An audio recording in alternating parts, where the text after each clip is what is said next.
인생의 황혼기에 서면 우리는 그동안 걸어온 길을 천천히 되돌아보게 됩니다.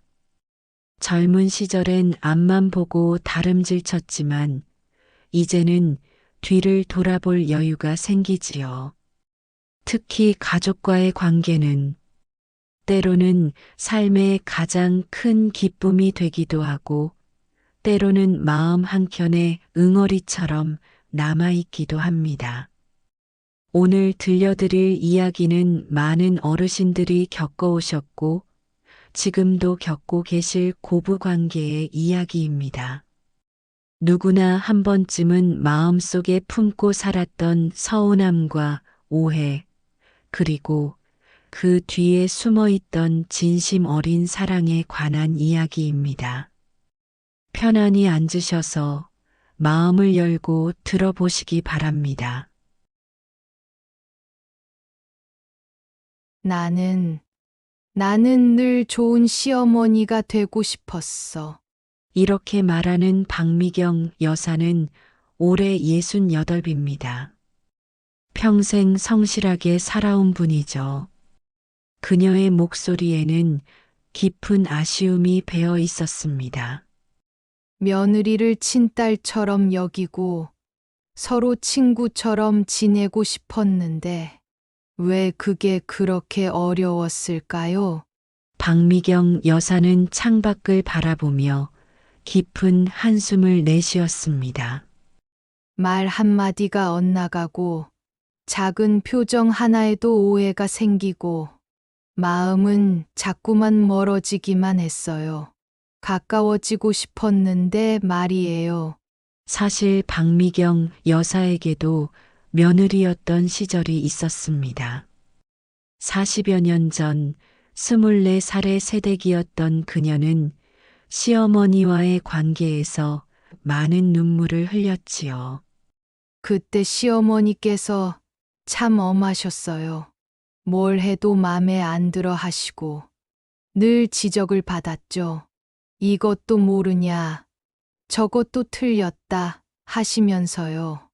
그 시절의 서러움을 기억하며 박미경 여사는 마음속 깊이 다짐했었습니다. 내가 시어머니가 되면 절대 우리 며느리를 힘들게 하지 않겠다. 내가 당했던 그 고생은 시키지 않겠다고 다짐했어요. 하지만 마음과 현실은 늘 다른 법이었습니다. 며느리가 집에 와서 요리를 할 때면 박미경 여사는 옆에서 도와주고 싶었습니다. 하지만 그 도움이 간섭처럼 받아들여지는 것 같았어요. 콩나물은 이렇게 다듬어야 시원한 맛이 나는데 하고 조심스럽게 말하면 며느리의 얼굴이 굳어지는 게 보였거든요. 아, 내가 또 잔소리를 했나? 싶어서 물러나면 이번엔 며느리가 왜 안 도와주시지? 하는 표정을 짓는 것 같았고요. 박미경 여사는 정말 답답했습니다.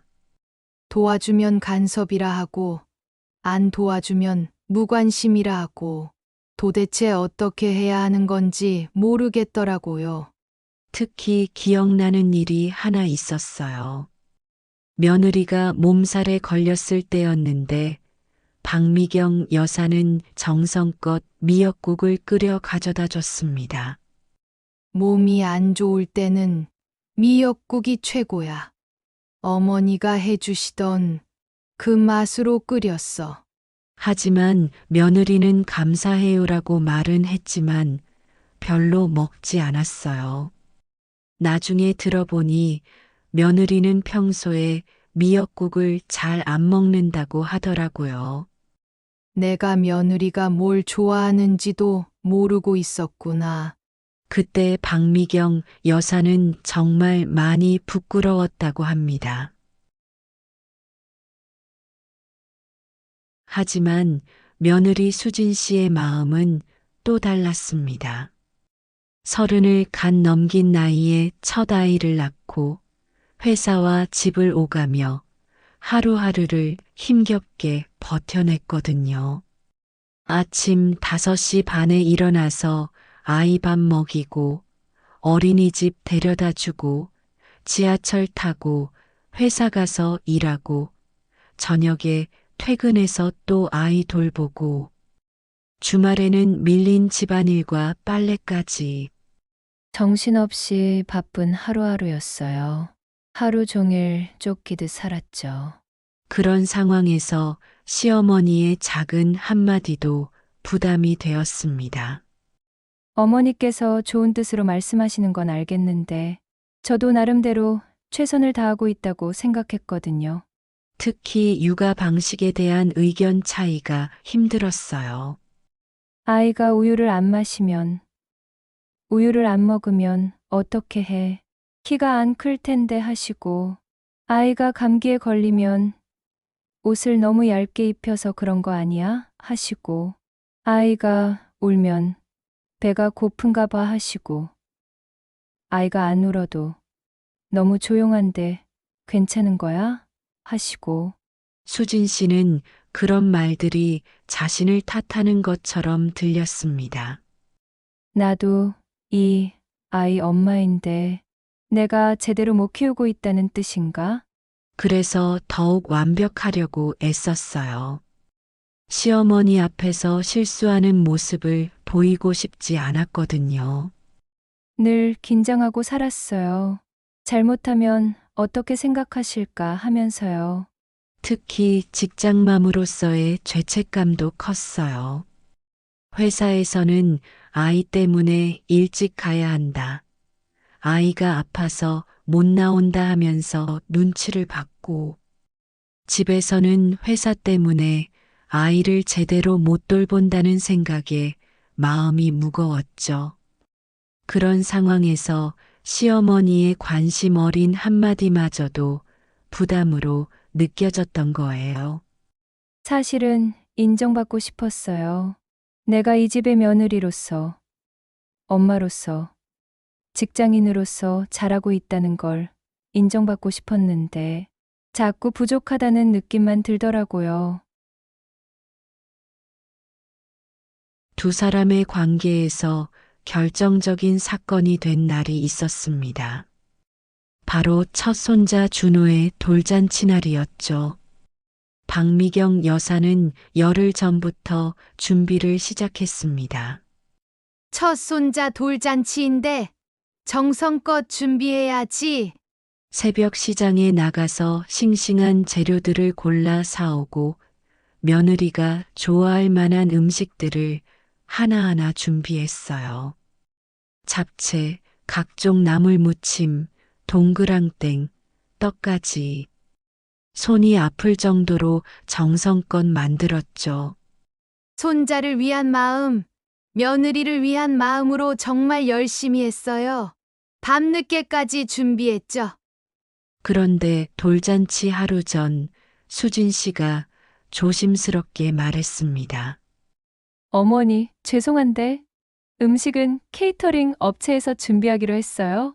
회사 동료들과 친정 식구들이 많이 와서 음식이 부족할까봐 걱정이 되어서요. 박미경 여사는 순간 말문이 막혔습니다. 아, 그래? 그럼 내가 이렇게 준비한 음식들은 정말 죄송해요. 제가 미리 말씀드렸어야 했는데 어머니가 고생하시는 걸 몰랐어요.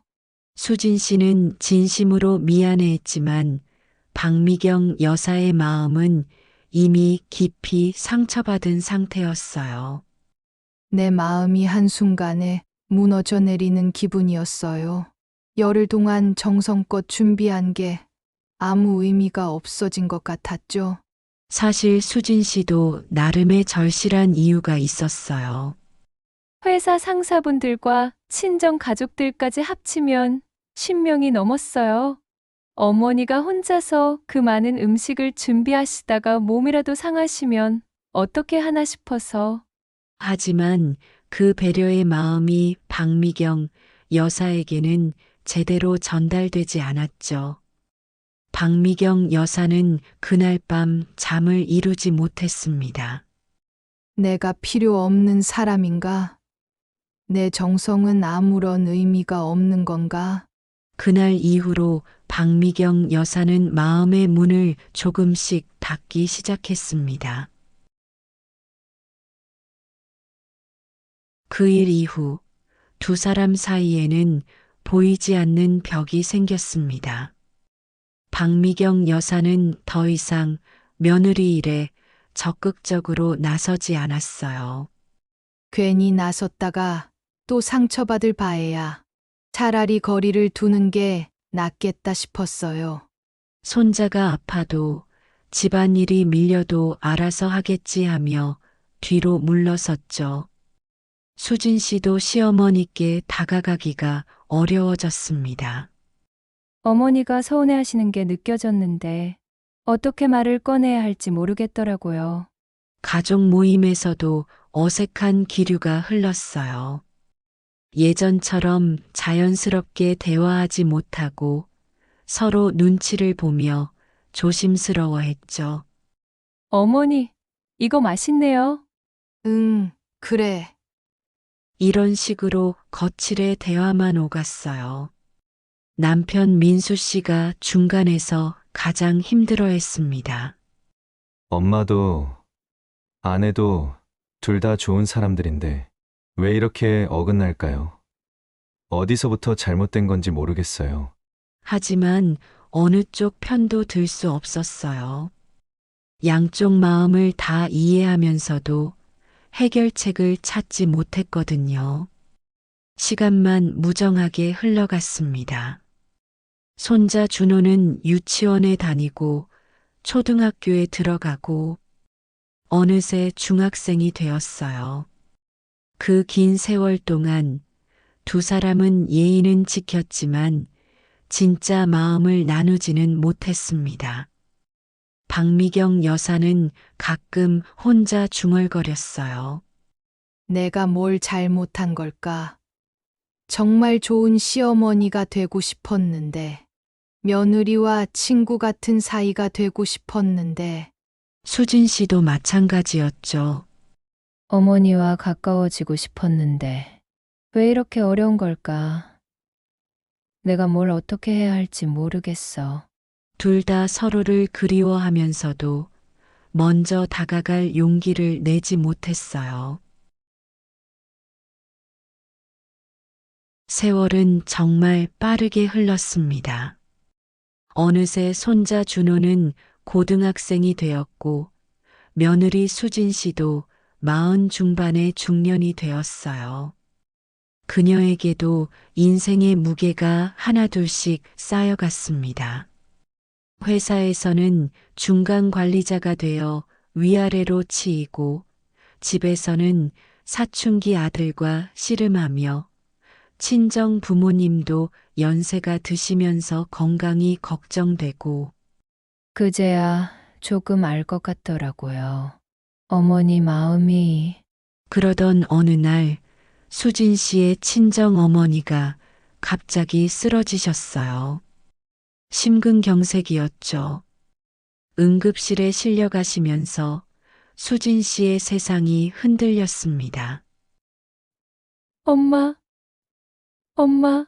중환자실 앞에서 밤새 기다리면서 수진 씨는 생각했어요.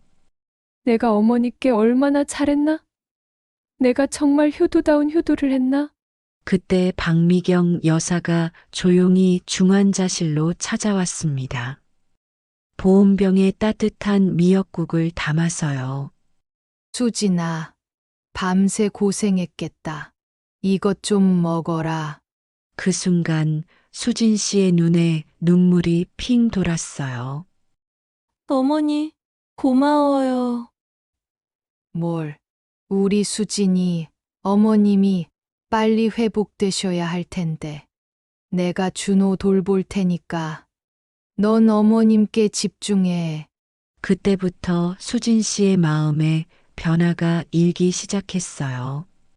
친정 어머니를 돌보면서 자신도 이제는 누군가를 돌봐야 하는 나이가 되었다는 걸 실감했거든요. 내가 젊었을 때 정말 철없었구나. 시어머니 박미경 여사도 이제 예순을 훌쩍 넘기셨고 무릎도 아프시다고 하시고 혈압약도 드시고 계셨어요. 어머니도 나이가 드셨구나. 내가 어머니를 더 챙겨드려야 하는데. 친정 어머니가 회복되신 후 수진 씨는 깊이 생각했습니다. 시어머니도 그냥 도와주고 싶으셨던 거였는데, 친딸처럼 아껴주고 싶으셨던 거였는데, 내가 너무 예민하게 받아들였나? 수진 씨의 친정 어머니가 완전히 회복되신 후 몇 달이 지난 어느 조용한 가을 저녁이었습니다. 준호는 학원에 가고 남편은 야근. 집에는 박미경 여사와 수진 씨만 있었어요. 수진 씨가 용기를 내어 말을 꺼냈습니다. 어머니, 제가 할 말이 있어요. 박미경 여사는 TV를 끄고 수진 씨를 바라봤어요. 뭔데? 제가 젊었을 땐 정말 모르고 살았어요. 수진 씨의 목소리가 떨렸습니다. 어머니가 저를 도와주려고 하실 때마다 저는 간섭한다고만 생각했어요. 어머니가 조언을 해주실 때마다 내 방식이 틀렸다는 뜻인가 하고 서운해했고요. 박미경 여사는 차 우리던 손을 멈췄어요. 그런데 친정어머니가 아프시면서 깨달았어요. 어머니도 그냥 저를 걱정해서 그러셨던 거였구나. 친딸처럼 생각해서 그러셨던 거였구나. 수진 씨의 눈에 눈물이 맺혔어요. 특히 준호 돌잔치 때 정말 죄송했어요. 어머니가 열흘 동안이나 정성껏 준비해 주셨는데 제가 너무 배려가 없었어요. 그제야 박미경 여사의 눈에도 눈물이 맺혔습니다. 아니다, 수진아. 나도 잘못이 많았어. 박미경 여사가 수진 씨의 손을 꼭 잡았어요. 나는 너를 딸처럼 여기고 싶다면서도 사실은 내 방식만 옳다고 생각했던 거야. 너는 너만의 방식이 있는 건데 그걸 인정해주지 못했어.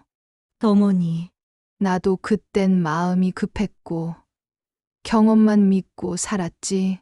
내가 얼마나 힘들었을지는 깊이 생각해보지 못했어. 어머니. 전 그때 정말 서툴렀어요. 직장맘이라는 핑계로 많은 걸 놓치고 살았고, 어머니 마음도 제대로 헤아리지 못했어요. 우리 둘 다 서로를 사랑하면서도 그 마음을 표현하는 게 서툴렀던 거야. 두 사람은 오랫동안 말없이 앉아 있었습니다. 10여 년간 쌓인 오해와 서운함이 조용히 녹아내리는 소중한 시간이었어요. 어머니, 이제 정말 친구처럼 지낼 수 있을까요? 수진 씨가 눈물을 닦으며 물었을 때 박미경 여사는 환하게 웃었습니다. 그럼 우리 이제부터 새로 시작해보자. 진짜 가족으로. 그날 밤의 진솔한 대화 이후 두 사람의 관계는 완전히 달라졌습니다. 박미경 여사는 며느리의 방식을 존중하기 시작했어요. 조언을 하더라도 내 경험으로는 이런 방법도 괜찮더라 정도로 말하고 수진 씨가 다른 선택을 하면 그래. 내 방식이 더 좋을 수도 있지 하며 받아들였죠. 수진 씨도 시어머니의 경험과 지혜를 인정하고 적극적으로 물어보기 시작했어요. 어머니, 준호가 요즘 공부 스트레스를 많이 받는 것 같은데, 어머니 때는 어떻게 하셨어요? 그때는 말이야. 하며 시작하는 박미경 여사의 이야기를 수진 씨는 진심으로 경청했습니다. 이제 두 사람은 함께 장을 보러 나가기도 하고 동네 카페에 앉아서 차 한 잔 마시며 진짜 속마음을 나누기도 했어요. 수진아, 사실 난 내가 처음 이 집에 와서 김치찌개 끓일 때 정말 맛있다고 생각했어. 내 것보다 깔끔하고 시원하더라고. 진짜요? 전 어머니가 제 요리를 못마땅해 하시는 줄 알았어요. 아니야, 오히려 배우고 싶었지. 그런데 어떻게 말해야 할지 몰랐어. 내 요리 레시피 좀 알려줘라고 하면 이상할까봐. 에이, 그럼 그때 말씀해 주시지. 얼마든지 알려드렸을 텐데요. 이런 식으로 서로의 진심을 조금씩 나누게 되었어요. 고등학생이 된 준호도 할머니와 엄마가 친해진 걸 정말 좋아했습니다. 할머니, 엄마가 요즘 표정이 정말 밝아지셨다고 아빠가 그러던데요. 그래, 할머니도 마음이 한결 편해졌단다. 우리 집이 이제 진짜 따뜻해진 것 같아요. 친구들이 놀러 와서도 준호네 집 분위기 정말 좋다고 하거든요. 준호의 말에 박미경 여사와 수진 씨는 서로 보며 빙그레 웃었어요. 이제 두 사람은 깊이 깨달았습니다. 그동안의 갈등은 결코 미움이나 악의에서 온 것이 아니었다는 거요. 박미경 여사의 관심과 조언은 사랑이었습니다. 며느리를 걱정하고 도와주고 싶은 친딸처럼 아끼는 마음이었어요. 다만 그 표현 방식이 서툴렀을 뿐이죠. 수진 씨의 거부감도 사랑이었습니다. 이 가족을 위해 최선을 다하고 싶은데 자신의 노력이 충분히 인정받지 못하는 것 같아서 느꼈던 서운함이었어요. 사랑에도 참 여러 가지 표현이 있는 것 같아요. 수진 씨가 말했습니다.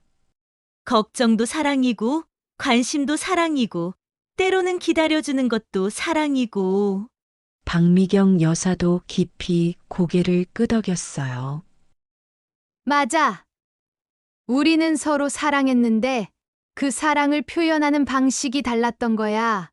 이제는 서로의 사랑의 언어를 이해하게 되었습니다. 박미경 여사가 반찬을 해서 가져오면 수진 씨는 어머니 손맛이 그리웠어요 라고 진심으로 말해요. 수진 씨가 바쁠 때는 박미경 여사가 먼저 내가 뭘 도와줄까? 라고 자연스럽게 물어보죠. 작은 배려들이 큰 사랑의 강물이 되어 흘렀습니다. 나이가 들수록 깨닫는 게 있어요. 수진 씨가 조용히 말했어요. 젊었을 땐 내가 옳다는 걸 증명하려고만 했는데, 이제는 서로 다를 수 있다는 걸 인정하게 되더라고요. 박미경 여사도 웃으며 대답했어요. 나도 그래. 예전엔 내 경험이 무조건 맞다고 생각했는데 시대도 바뀌고 방식도 달라지는구나 싶. 하지만 어머니의 경험에서 배울 게 정말 많아요. 인생의 지혜라는 게 정말 소중한 것 같아요.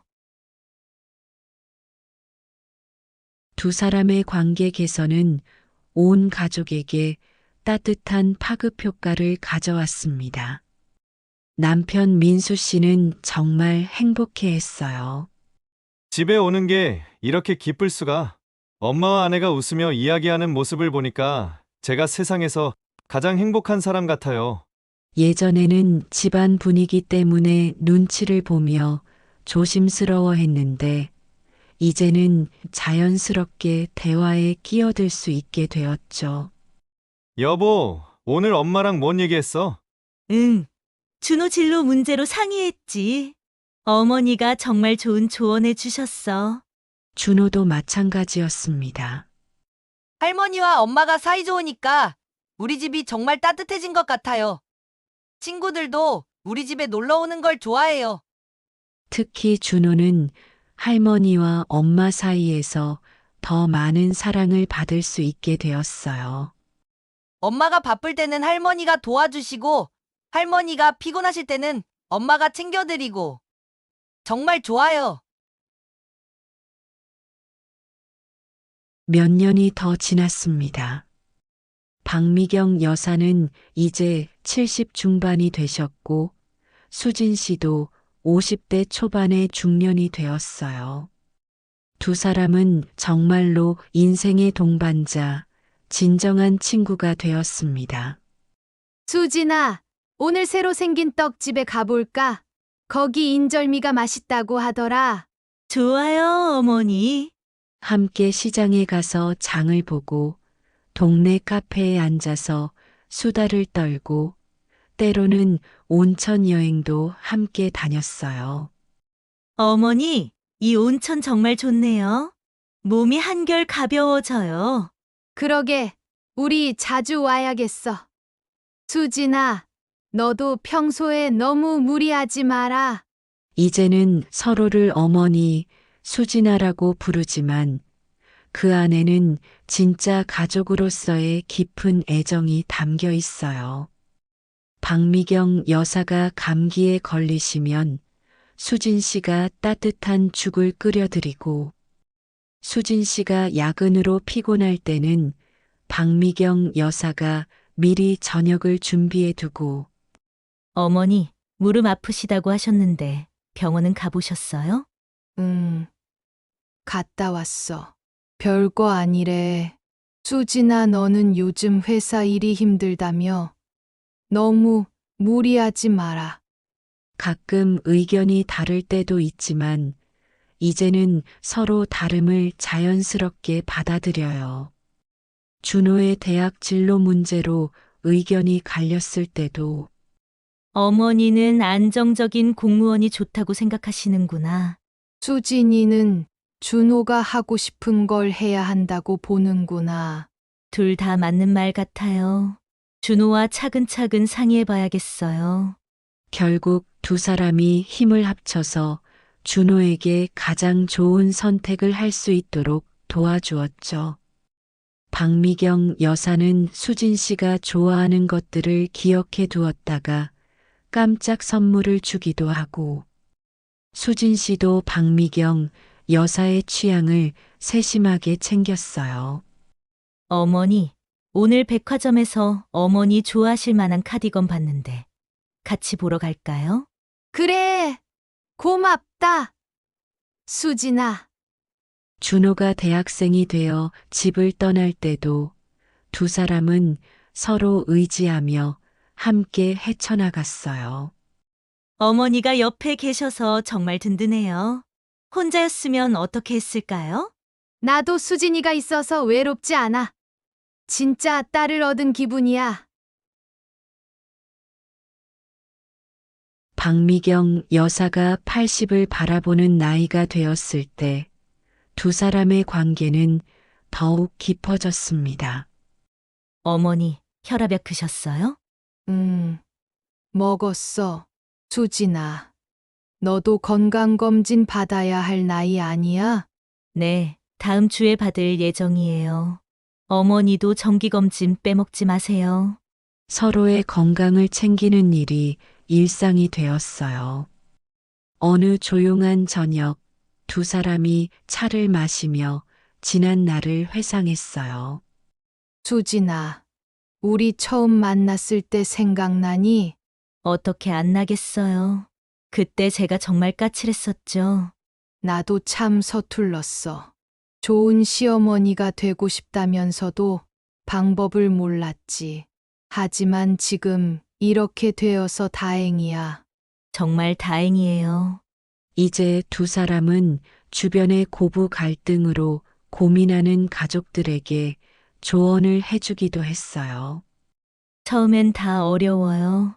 서로 다른 환경에서 자란 사람들이 갑자기 가족이 되는 거니까 중요한 건 서로를 이해하려고 노력하는 거예요. 시간이 걸려도 포기하지 말고, 그리고 진심을 표현하는 용기를 가지세요. 서운해도 속에만 담아두지 말고. 고부 갈등은 누구의 잘못이 아닙니다.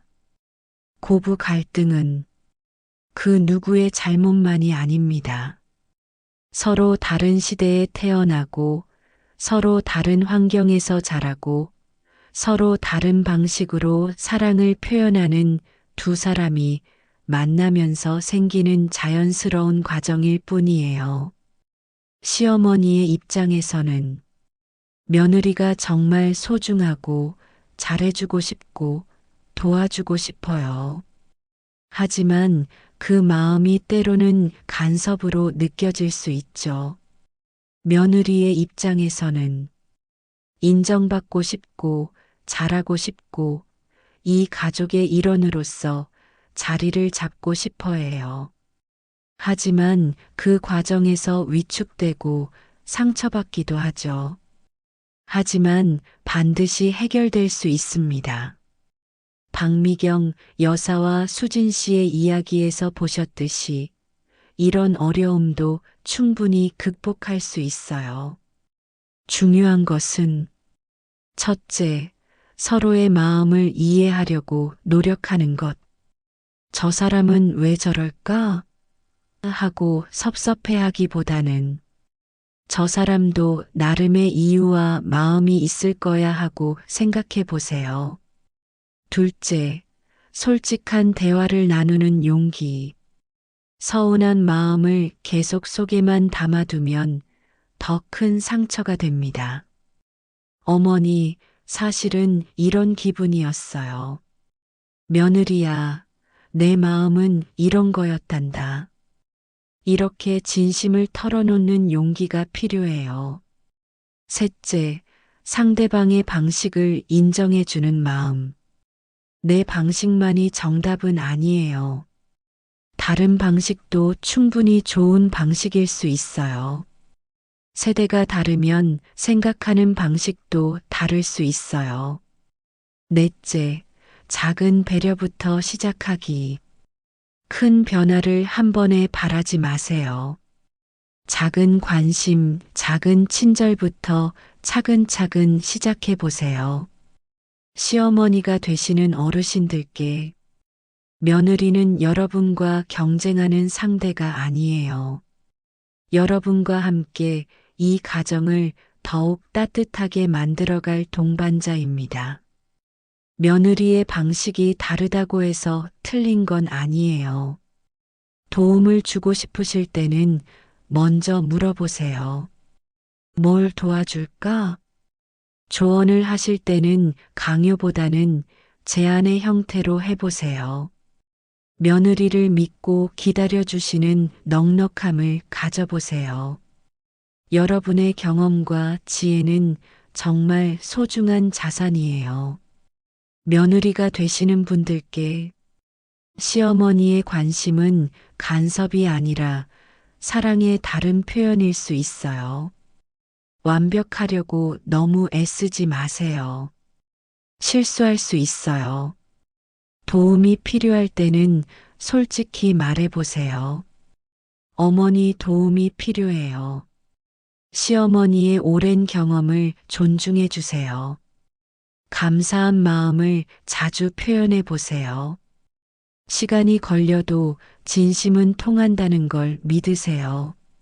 아들, 남편이 되시는 분들께 여러분이 중간에서 할 수 있는 소중한 역할이 있어요. 양쪽의 마음을 서로에게 전달해주는 다리 역할을 해보세요. 엄마가 이런 뜻이었어. 아내가 저런 의미였어 하면서요. 어느 한쪽 편만 들지 마시고 두 분 모두를 이해해 주세요. 작은 오해가 큰 갈등이 되기 전에 해결할 수 있도록 도와주세요. 시간은 최고의 치료제입니다. 여러분, 지금 당장 관계가 어렵다고 해서 절망하지 마세요. 박미경 여사와 수진 씨도 10여 년이라는 긴 시간이 걸렸지만 결국 진정한 가족이 되었잖아요. 늦은 것은 절대 없어요. 오늘이라도, 지금 이 순간이라도 한 걸음씩 서로에게 다가가 보세요. 어머니, 오늘 날씨가 참 좋네요. 함께 산책하실래요? 며느리야, 내가 좋아한다던 그 떡 사왔는데 함께 먹을까? 이런 작은 시작이 큰 변화의 첫걸음이 될 거예요. 마지막으로, 가족이라는 것은 완벽할 필요가 없어요. 서로 다른 사람들이 모여서 때로는 부딪히고 때로는 화해하며 함께 성장해 나가는 곳이거든요. 그 과정에서 생기는 상처들도 결국은 더 깊은 사랑으로, 더 끈끈한 정으로 아물어요. 박미경 여사와 수진 씨가 그랬던 것처럼요. 이 이야기가 끝나는 지금, 시어머니가 되시는 모든 어르신들께는 여러분의 따뜻한 사랑이 며느리에게 제대로 전달되기를 진심으로 바랍니다. 여러분이 품고 계신 그 넉넉한 마음이 온 가족에게 큰 힘이 되기를 바라요.